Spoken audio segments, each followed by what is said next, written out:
Welcome to the 11th video on ancient Rome. In the previous 10 videos, we finished up the Prelude series, and now we're going to head to the timeline of ancient Rome, and we're going to start out from the very beginning and examine the Roman kings. Now, the time of the kings lasted approximately 2.5 centuries, from 753 BC right up until 509 BC, when the Roman Republic was formed. Okay, I want to make a few points before we get to the actual kings, and there are 7 kings, and we will be going through each one of those, including the legendary father, Aeneas. Now, most scholars view the creation of Rome as a foundation myth, and so they don't take seriously a lot of the stories that are associated with the kings, as well as the name of the kings themselves. But it is likely that some of the events that are associated with these kings are somewhat true. For instance, the formation of the Senate, as well as the creation of the original 3 tribes. So the important point here is we can't disregard everything. At least some of it is true. Now, one of the main problems that scholars have is that each king ruled on average for 35 years. Now, that would be unbelievable in terms of history. I think the English kings at their height ruled on average for around 21 years. And of course, that is thousands of years later than the Romans. So it would be pretty remarkable if that was indeed true. And if we take a look at the Roman Empire, of which we have a lot more information, by the way, there were some years in which the Romans went through 6 to 7 emperors. So that average of 35 years seems pretty unlikely. Now, one of the big problems with the early Roman history is the fact that the Gauls sacked Rome in 390 BC and destroyed many of the vital records that would have been available to later historians, including the ancient historians. And so modern historians today are having the same problems that the ancient historians had, and that is simply a lack of records describing what happened in those vital years. Now, in addition, many of the later ancient writers and historians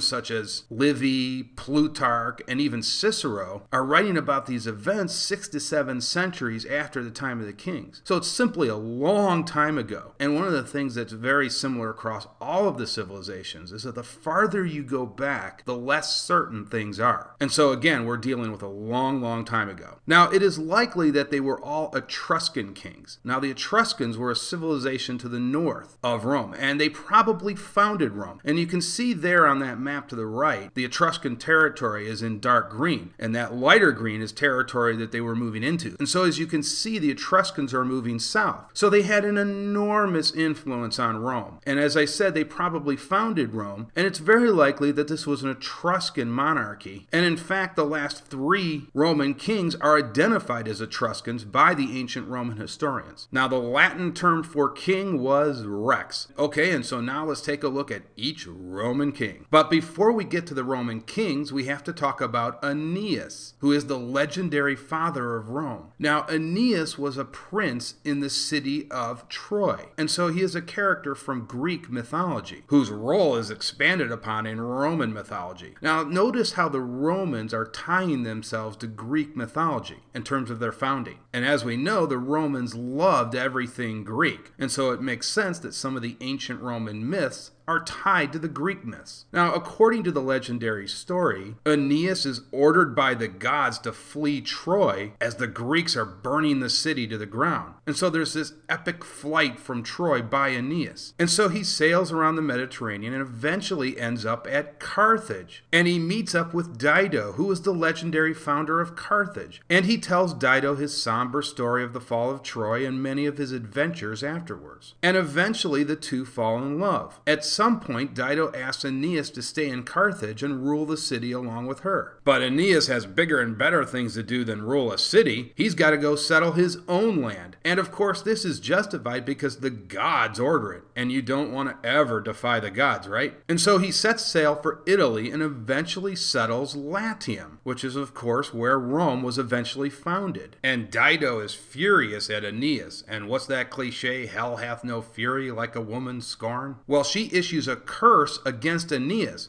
which becomes known as the Curse of Dido. And that is the legendary reason centuries later for the conflict between Carthage and Rome, which we know today as the Punic Wars. So Aeneas does his thing, and again he ends up in Italy and settles Latium. Now fast forward several generations later, and we get to Rhea Silva, who is a descendant of Aeneas. And she is a Vestal virgin, meaning she can't have any children, but somehow she becomes pregnant. And the rumor is it's from Mars himself. And she delivers 2 twins, Romulus and Remus. Now, Rhea Silva's father was Numitor, who was the king of Alba Longa. Now, Alba Longa was just a few miles away from the future city of Rome. And so Rome and Alba Longa had this very, very close relationship going forward. Now, Numitor was deposed by his brother, and his brother took over the city as king. Now, to prevent Rhea Silva from having any children that would have royal blood, he made her a Vestal virgin. But as we know, she defied him and had her 2 sons, Romulus and Remus. Numitor's brother was furious and ordered the death of Rhea and her 2 children. The children were taken by the king's men and pitched into the river Tiber. And then a she-wolf, who was identified as the Capitoline wolf, rescued them and nurtured them until they were adopted by a shepherd. Now, eventually, when Romulus came of age, he helped restore his grandfather Numitor to the throne of Alba Longa. And so Romulus and Remus lived in Alba Longa for a while. But eventually they became bored and decided to found a city of their own.